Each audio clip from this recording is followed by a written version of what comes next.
はい、山形県、月山スキー場バックカントリー。はい、この通り6月でものすごい量の雪がありました。はい、詳しく説明してきますので、最後までご覧ください。はい、近所の温泉の紹介とかもします。はい、山形県の月山スキー場です。はい、朝もうこんな、満車でしたね。はい、これ大体朝の9時ぐらいですね。ちょっと寝坊してしまいました。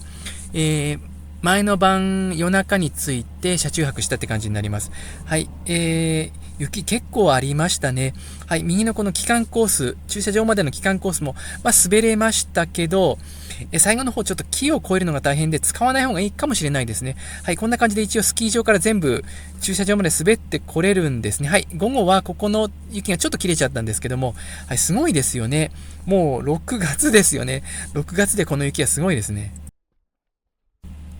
はい、こんな感じですね。ガッサン、ネットに、動画はいっぱいアップロードされているので、ご存知かと思うんですが、有名なスキー場ですよね。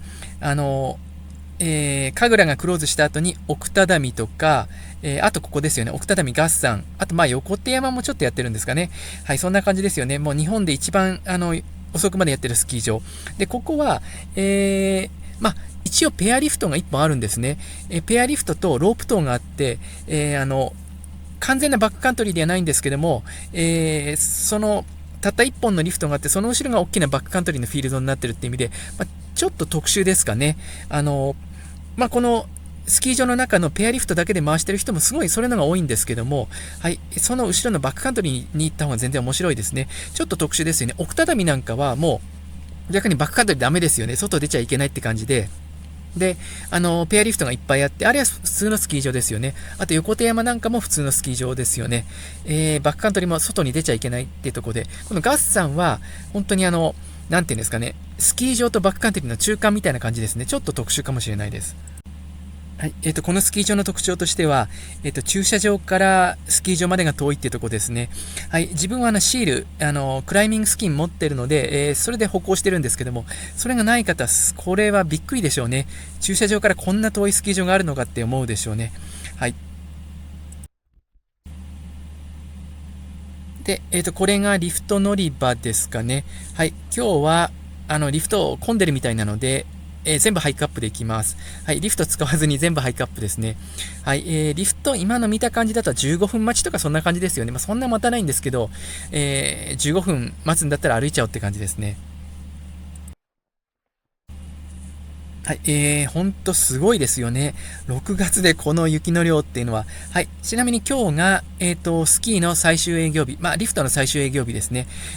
その明日以降は、別に、スキー場は存在してるんですけども、リフトが運行してないと。で、自分みたいにこうやってハイクアップで上がっちゃう人にとっては何も関係ないですね。勝手にハイクアップで上がっちゃえばいいだけですね。はい、こんな感じで左側はもうコブのコースがいっぱいできてますよね。はい、春スキーの特徴として、コブができないとスキー場の中は肩身が狭いですね。自分がコブダメなので、大変肩身が狭いですね。なのでバックカントリー行きます。はい、これがいわゆる沢コースっていうところですね。はい、ガサスキー場のホームページ見てください。沢コースが左側ですね。最後はここ滑ってきたんですが、もう普通に滑れる感じですね。すごいですよね、6月でこの雪の量は。はい、これがペアリフトの終点です。はい、ペアリフトの終点から、さらにハイクアップしていきます。左方向が乳母ヶ岳で、もっと右奥に行った方が、あれですね、月山の山頂ですね、月山の山頂。はい、今このまっすぐ方向が月山ですね。この、ちょっと見えてないんですけど、この裏側に、月山の山頂があります。はい、雪質は、もう春シャーベットなんですけども、一応滑りますね。あといわゆる縦溝、雨でえぐられちゃってるのはもうしょうがないですね。あっちこっちあって。で、なんとか滑れる感じですね。はい、これで、右前が多分ガッサンですね。ガッサンの山頂。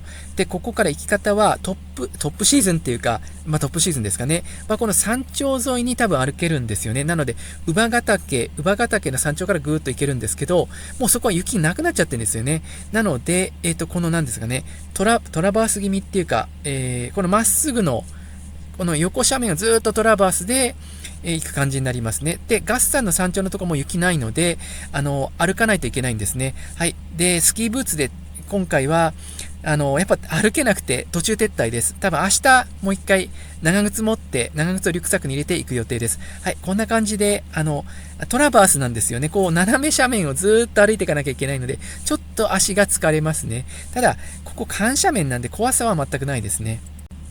はい、ちなみにバックカントリー難易度ランキングでいうと、個人的には一番簡単なのが神楽から裏偽神楽ですね。いわゆる反射板の下とか、あそこが一番簡単。はっきり言ってつぼ足でもいける。まあ、言っちゃいけないルールになってるんですけど、実際いけますね。で、次がここでしょうね。この通り、すんごい広い斜面で、仮にこけたとしても、その右側にコロコロって落ちるだけで、全く危険性がないって感じですね。多分、神楽の次に初心者向けですね、ここは。はい、今日は一応フル装備で、アイゼン、ピッケル、クトを全部持ってきたんですけど、全く使わなかったですね。使わないっていうか、まあ、最後のところちょっと、ピッケルの練習につけたんですけど、必要なかったですね。全部シールで登れます。ただし、ガッサンの山頂が、いわゆるアプローチシューズっていうんですかね。スニーカーとか持ってきた方がいいと思いますね。はい、最悪の場合、クロックスとかサンダルでもいいと思いますね。何しろ、この、スキーブーツは岩の上、石の上歩けないですね。はい。ちょっと、ここは、はい、そんな感じですね。はい。ここ、できれば、その左側の尾根沿いがまだ歩けるときに来た方が楽かもしれないですね。尾根沿いの方のがちょっと歩きやすいですね。ここは斜めなんで、まあ、危険性全くないんですけども、全くシール方向慣れてない初心者だと、この斜めが嫌かもしれないですね。トラバース気味にずっと歩くのは疲れるって感じるかもしれないですね。はい、ちなみに今年はゴールデンウィークは鳥海山に行って、まあ、今日がガッサンなんですけども、どっちがいいかっていうと、ガッサンの方がまあ初心者向けですよね。ここはスキー場なので、入り口にちゃんと駐車場があって、リフトもまあ、リフト券買えば乗れますし、この通りバックカントリーも超簡単なんですね。なので、ガッサンの方が初心者向けだと思います。まあ、ただしその代わり欠点としては滑れるエリアは鳥海山のが広いと思いますね。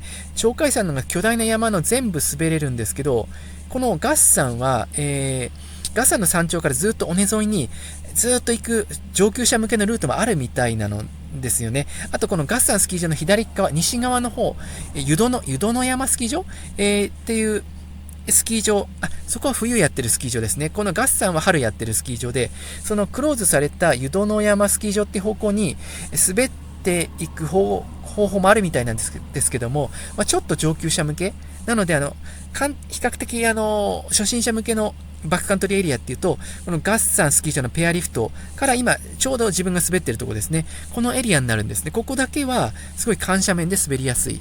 ですけど、ここしか、簡単、安全なところはここしかないっていう感じなんですよね。なので、ここは慣れちゃうと、飽きちゃうのかな。まあ、いっぱい滑れるところあると思うんですけども、なので、鳥海山の方がエリアはでかいような感じがしますね。はい。はい。まあ、ちなみに今のタイミングで滑れるところっていうと、鳥海山、月山、あと乗鞍、あと、針の木岳の設計、あと白馬大雪渓ですね。猿倉から入る。まあ、それくらいだと思うんですけども、はい。まあ、関東の人が気軽に行くんだったら、やっぱ乗鞍ですかね。ここはいかんせん車が遠いって感じですね。で、雪の量はガッサンのがある感じがしますね。乗鞍の方はもうだんだん減ってきちゃってますよね。で、だんだん滑れるとかブチブチ切れてきちゃってるんですけど、こっちのガッサンの方はこの通りもう一面ずっと滑れますからね。ただ、この面の何ですかね、急斜面度合いっていうと、ちょっと物足りないかもしれないですね。すごい上級な方にとっては。はい。今ここはもうガッサンの山頂近くまで来てるって、今アイゼンで歩行してますね。まあ、はっきり言ってアイゼンとピッケルの練習って感じですね。全然ジグを切って、シールでここ行けると思いますね。なので今日のここは、シールだけで OK。シール歩行プラス、ガッサン山頂のみ、アプローチシューズっていうんですかね。もうサンダルでもいいからスキーブーツ以外の、靴が欲しい。って感じですね。はい。でもみんなこれ、スキーブーツで歩いてましたね。本当いけるのかなっていうか、あとスキーブーツの底傷んじゃいますよね。本当危ないですよね。なので、もう直旅でもサンダルでもいいから、ここにスキーブーツ脱いで別の靴で行った方がいいなと思いました。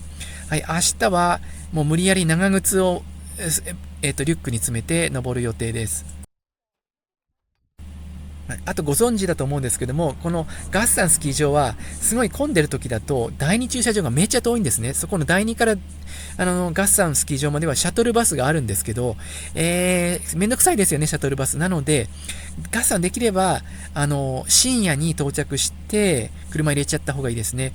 あと駐車場代1000円かかるんですけども、はい、夜中に到着してちゃうと払わずに済みましたね。なんかワイパーに払ってくださいみたいな紙が挟んであったんですけど、いや、どこに行けば払えるのかわかんないですよね。はい、なので今日リフト券なし、駐車場タダで、無料でしたね。はい、悪いですね。何かじゃあ西川町でちょっと買っていかないといけないと思いました。はい、こんな感じでこれスキーブーツでここ歩くのはちょっと大変なんですよね。はい、結論から言うとこの後、U ターンしました。この時の時間が、2時半、1時半かな。はい、現在の時刻2時40分ですね。ちょっと、まあ、ここは安全なバックカントリーとはいえ、ちょっと一応良くないので、この辺でもう U ターンですね。はい、断念しました。山頂登頂は断念で、明日、長靴を無理やり、リュックに詰め込んで山頂に行く予定です。なので、このシーズンはアプローチシューズ、できればなんかこうちっちゃくなるアプローチシューズ持ってた方がいいかもしれないですね。アイゼンはいらなかったですね。はい。はい、あと、ここのエリアの注意点として、コンビニが遠い。コンビニが最後あるの西川町なんですね。なので、ゲレ食、このガッサンスキー場のゲレ食は結構早く終わっちゃう。ランチだけなんですよね、実質的に。ランチタイミングに行かないと飯食えないんですよね。で、次に一番近い飯食えるところはセブンイレブン、西川町のセブンイレブンなので、場合によってはその、キャンプの炊事道具とか持ってきて、駐車場で調理した方がいいかもしれないです。キャンプ行為禁止って書いてあるんですけども、周囲に店が一個もないんですよね。まあ、それは冬季閉鎖なんでしょうがないと思うんですけども。なので、ここは食料品、レストランの類の調達がやばいですね。はい、ここから滑走開始します。滑ります。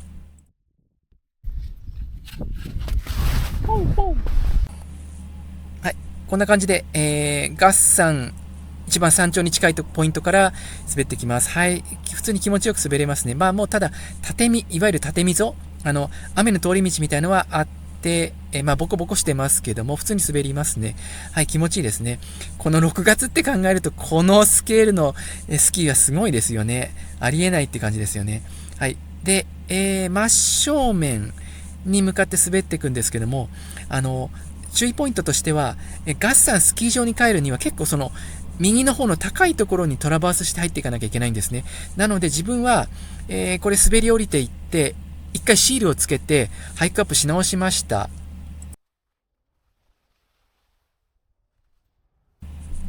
はい。こんな感じで、結構トラバースしてこの右に寄っていかないと帰れなくなっちゃいますね。で、左側にボーンと滑っていきたいんですけど、左側に行くとスキー場には帰れなくなっちゃうと思いますね。まあもう一回ハイクアップすればいいんですけども、ちょっと大変、疲れてますよね、この時点で。なので、できればこの右に寄っていった方がいいと思いますね。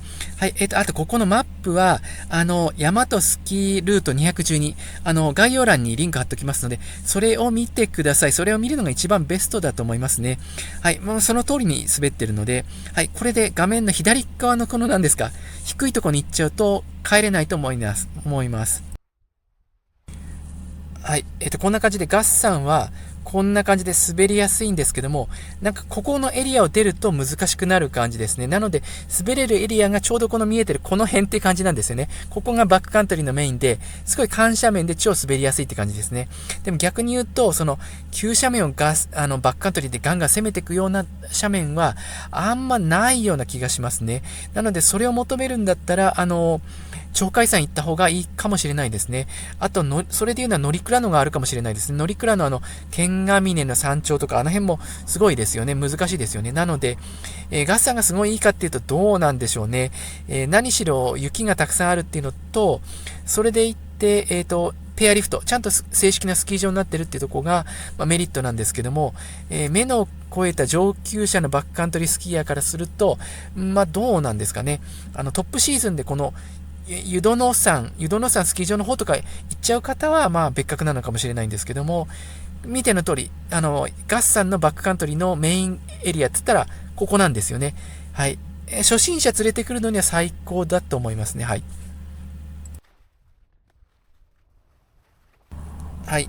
あと、スキーの帰りに温泉入るとしたら、一番近いのが静温泉、五色沼っていうところですね。もう、来る途中あるのですぐわかると思うんですけども、はい、そこを、今日、日帰り温泉探したんですけども、はっきり言って嫌がられてる感じでしたね。入れるところもあるんですけども、宿泊客がいない昼間だけとか、あと、一応観光協会のホームページには日帰り温泉あることになってるんですけども、嫌がられてる感じでしたね。で、個別交渉を何件かしたら、今空いてる今日は明日月曜日ですからね、いいよって言われて1000円で入りましたね。後で紹介します。お風呂は最高でしたね。やっぱり高級旅館のお風呂に入れてもらう感じなので、いわゆる何ですか、温泉施設、スーパー銭湯みたいなのとはもう別格ですね。はい。皆さん、お客さんも宿泊客ばっかで、マナーもいいですよね。はい。地元の、貧乏くさい銭湯とは全然違いましたね。はい。こんな感じで、真正面がガッサンスキー場ですね。なので、ここ左にバーッと降りたいなと思うんですけども、疲れててあんまハイクアップしたくないので、なるべくトラバースで行く感じですね。はい。ここ、滑ってハイクアップ、滑ってハイクアップでやっても別にいいと思いますけども、はい、今もうガッサンの方に登ろうとして、歩くのに疲れちゃった感じですね。はい。で、正面、正面の右側の方に行くと、ガッサンスキー場って感じですね。で、この右の方に登っていくと、乳母ヶ岳。多分ガッサンスキー場から一番近い山頂ですかね。乳母ヶ岳はシールいらないですね。壺足で全然登れます。ちょっと大変ですけども、できたら、そうですね。長靴に、アイゼンの方が、もちろん登りやすいですけども、結構壺足で上がっちゃう人も結構いますね。はい。正面が、真正面あたり、あれがガッサンスキー場のペアリフトのトップって感じですかね。なのでこれ左側に降りると、帰れなくなっちゃいます。はい。この辺から、シールをもう一回付け直して、ハイクアップしました。で、そうですね、右の方に登っていきながら、トラバースで、ガサンスキー場のペアリフトのトップの方向に向かってきました。今もうこれシールつけてますね。はい、シールつけて、トラバース気味にスキー場方向に戻ってるとこです。はい。こんな感じでガッサン有名な割に、バックカントリーフィールドとしてはちょっと初心者向けですかね。緩斜面ですよね。はい。なので1回くらいガッサン山頂、はい、に登るのはいいかもしれないんですけども、はい。4月ぐらいのシーズン、ゴールデンウィークぐらいまでだと、湯殿山、乳母ヶ岳よりも西にある山ですね。そこを中心にバックカントリーの滑れるところがあるみたいなんですが、若干難しいかもしれないですね。で、4月ぐらいってなると、滑れるとここ以外にもいっぱいありますよね。津軽系の山頂でもいいですよね。津軽系のロープウェイが動いてる時だったら、津軽系の方がいいんじゃないかなって思いますよね。はい。なので、なかなか難しいかなと思いました。で、ここは、はい、もう、ガッサンスキー場に戻ってきた感じですね。ペアリフトのちょっと上あたりって感じですかね。はい。で、これでずっと、ちょっと右の方にトラバースしてますね。場所的には乳母ヶ岳の途中ぐらいですかね。の方向に向かってます。で、ロープ塔があるとこを目指してます。はい、ロープ塔はもう営業終わっちゃったみたいなんですが、はい、自分ガッサンスキー場初めて来た時、ロープ塔見つからなかったですね。どうしてかっていうと、てっきり何ですか、ペアリフトのトップからトラバースでロープ塔に行けるのかと思ったらいけないんですよね。ロープ塔はちょっと上にあるので、自分みたいにシールがある人はいいんですけど、シールがない人は結局つぼ足で上に上がんなきゃいけないんです。はい、これロープ塔ですね。見えますかね。ロープありますね。はい、ちっちゃいで見えにくいんですけど、はい、これをくぐるんじゃなくてまたいで越えてますね。はい、もう営業してないのでまたいでくぐってます。はい、ロープ塔確か1回100円ですかね。なんかどちらかって言ったら大回転の選手みたいな、体育会の選手みたいな人がいっぱい使ってましたね。自分みたいな観光客、全然歓迎なんですけども、親切に教えてくれて、すごい親切なんですけども、ちょっと浮いちゃってましたね。周りみんななんかつなぎっていうんですかね。選手のユニフォーム着てる人ばっかでした。はい。これで滑ってます。いわゆる大斜面の上ですかね。ここはあれですね。トラバースじゃ来れないエリアなので、路面綺麗ですよね。はい。この下に行くと、トラバースで進入できるところに行くと、もう、コブゾーンですね。って感じ。ここはハイクアップの手段がないと来れないエリアなので、斜面綺麗ですね。はい。って感じですね。このもうちょっと下のところに行くと、ペアリフトのトップから、トラバースレーンがあって、ハイクアップなしで来れるところになります。人がいっぱいいるので、わかると思うんですけども、この先ですね。はい。なので、ハイクアップできる人は、ここを繰り返し滑っても全然いいかもしれないですね。ロープ塔と大斜面の隙間、この辺ですね。もう誰も人来ないですよ。大体、ほとんどの人はハイクアップしないですからね。ほとんどの人はペアリフトで回すので、ハイクアップちょっとすると、路面、こうやって綺麗な、綺麗って言って春雪ですけども、綺麗なところが残ってます。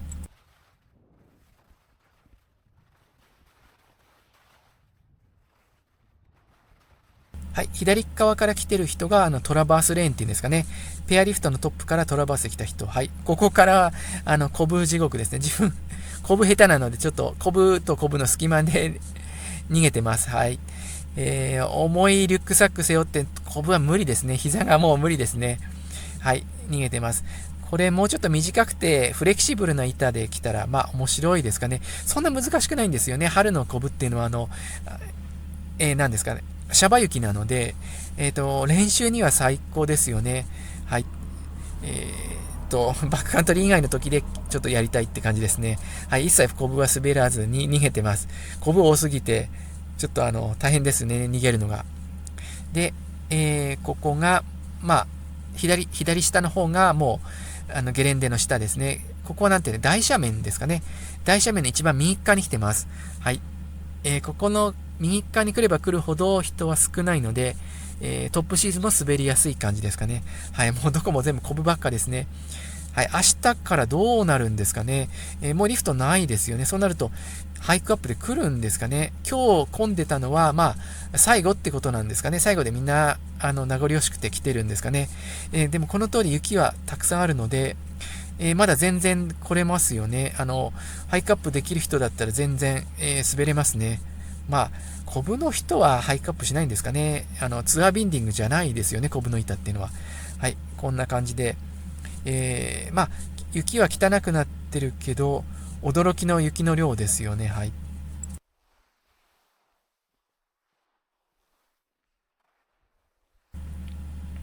はい。こんな感じで、ブッシュは出てるけど、石ころとかは全然ないですよね。板痛めるようなことは全くないので、前回来た針の木岳のバックカントリーと比べるともう天国ですよね。はい。乗鞍はどうなんでしょうか。今ぐらいに乗鞍行かれた方いらっしゃいますか？雪の状況を教えてください。こっちは、板にダメージ来るようなことは一切ないですね。雪の量が多いですからね。はい。なのですごいですよ。乗鞍どうなんですかね、今。はい。こんな感じで、左側が沢コースって感じですかね。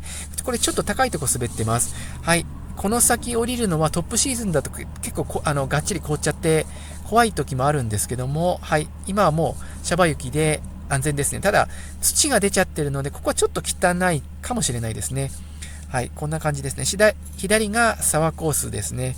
沢コースは結構初心者の人がいっぱい多めに来てますよね。はい、今日はバックカントリー来たんですが、ゲレンデ内はめちゃ混んでましたね。ハイクアップするとき結構気使ったって感じで。でもバックカントリーフィールドに行くと人がもう、100分の1ぐらいですよね。やっぱりみんな、ハイクアップしない人のが多いですからね。ほとんどみんなリフトで回しますよね。はい。こんな感じで、はい。ここ、トップシーズンだと降りるのちょっと難しかったりするんですけども、今はもう完全シャバ雪なので、はい。まあ、ここ結構急なんですよね。急で、凍ってると怖いんですけど、今はまあこの通り土が出ちゃってますね。はい。土は出てるけど、石ころはない感じですので、いいですよね。ハッチの、梁の木だけは地獄でしたね。まあ、あそこは本当設計ですよね。まあ、今の6月に行くとこじゃないかな。今はもう、乗鞍一択ですかね。東京エリアで滑れるとこって言ったら、あとは本当北アルプスの、上の方とかですよね。小窓の王とか滑ってる人いますよね。危なすぎて、普通の人には無理ですよね。はい、これ左側に、もうちょっと先か。これ左側に分岐すると、ペアリフトの、乗り場ですかね。レストハウスとかもあります。はい、レストハウス、ランチ営業だけなので、夕方はもうやってないですね。この時間もうやってないです。で、この辺はもうコンビニとか一切周りに何もないので、もうここを逃すと食べるところがないっていう感じですね。なので、混んでいても、できれば、ランチは食べた方がいいのかなって思いますね。周り何もないですからね。宿に宿泊すればいいんですけど、宿泊しないと、多分、日帰りだとなかなか食事は出してもらえない感じですね。はい。ここが、はい。乗り場って感じですね、左側が。はい、こんな感じで駐車場まで戻っていけるんですよね。驚きですよね。6月で駐車場まで戻っていけるってのはすごいですね。はい。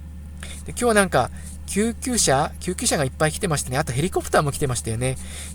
なんか救急車からヘリコプターに乗せ替える予定だったので、結構重傷者がいたんですかね。スキー場で事故があったってことなんですかね。はい。すごい、ヘリコプターのホバリング待機してる時にエンジン切らないんですよね。プロペラの音がすごかったですね。この左側のなんか、谷間に着陸場があるんですかね。そこでずっと待ってたみたいですね、ヘリコプターが。はい、最後帰っちゃいましたけど。はい、こんな感じで、はい、ここ、行きはずっとこう登ってくるんですよね。なので、アドバイスとしては、ガッサンスキー場来られる方、長靴持ってきた方がいいと思いますね。長靴と、スキーブーツを入れる大きな、なんですか、ショルダーバッグっていうんですかね。ここスキーブーツで来るのちょっと大変ですよね、スキー場からいかんせん。はい、ここから雪の上なんですけども、雪の上は雪の上で滑っちゃいますからね。はい、ここからスキー場に、駐車場に向かう、何ですか、非公式コースっていうんですかね。一応まだ滑れるんですけども、もう、最後の方がブッシュ出ちゃって、結構カニ足したので、来ない方がいいかもしれないですね。できれば、普通の人は右に行った方がいいかもしれないですね。はい。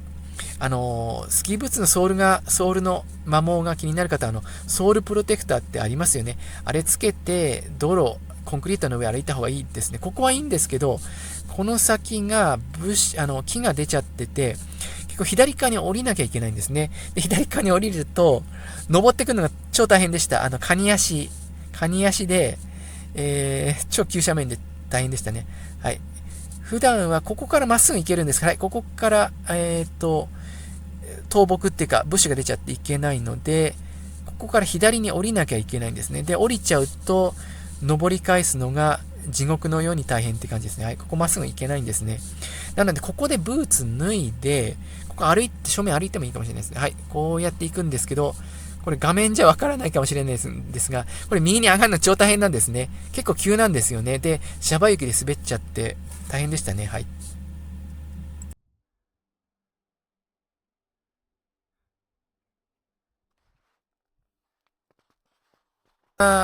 この上がすぐ駐車場なんですが、これ登るの大変でしたね。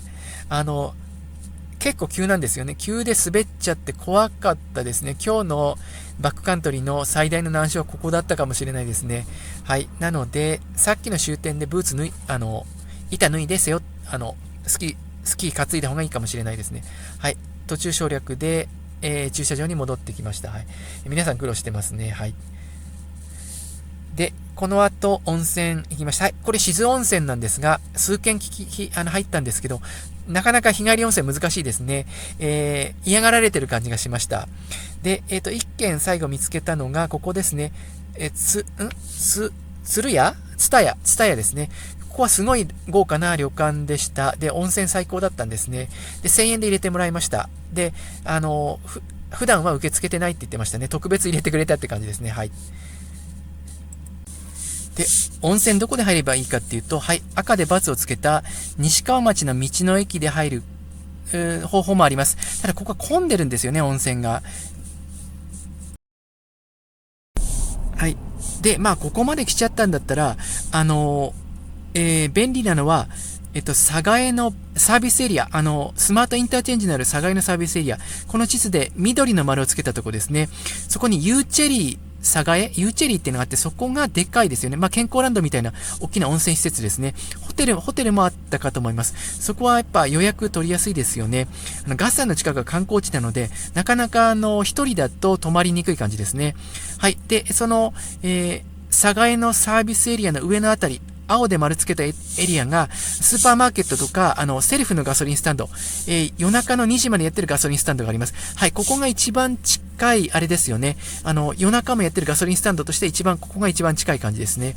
はい、なので、ガッサン、連泊してずっと滑る方、たまにいますよね、そういう方。駐車場に住んでるみたいな方の場合は、赤で×をつけた道の駅、ここはセブンイレブンが近所にありますね。ここか、まあ、いっそのこと、ユーチェリー、佐賀江ですかね。佐賀江の市内まで来ちゃうしかないですよね。で、まあ、高速道路、この区間は無料じゃないんですよね。でも有料なんですけども、まあ、高速道路通るか、下道で来るかって感じですね。何しろガッサンの近所は何もないですね。ほんと山の中でキャンプ場と、ガッサンスキー場だけですね。もうご飯食べるところがないですね。でもしできるんだったら、食料品いっぱい買い込んできちゃう方法もあるかもしれないですね。はい、キャンピングカーとかで冷蔵庫とかあるんだったらいいかもしれないですね。はい。はい、今年はスキーはこれにて終了しようかなと思ってます。ちなみにガッサンはまだ滑れそうです。てか7月まで滑れますからね。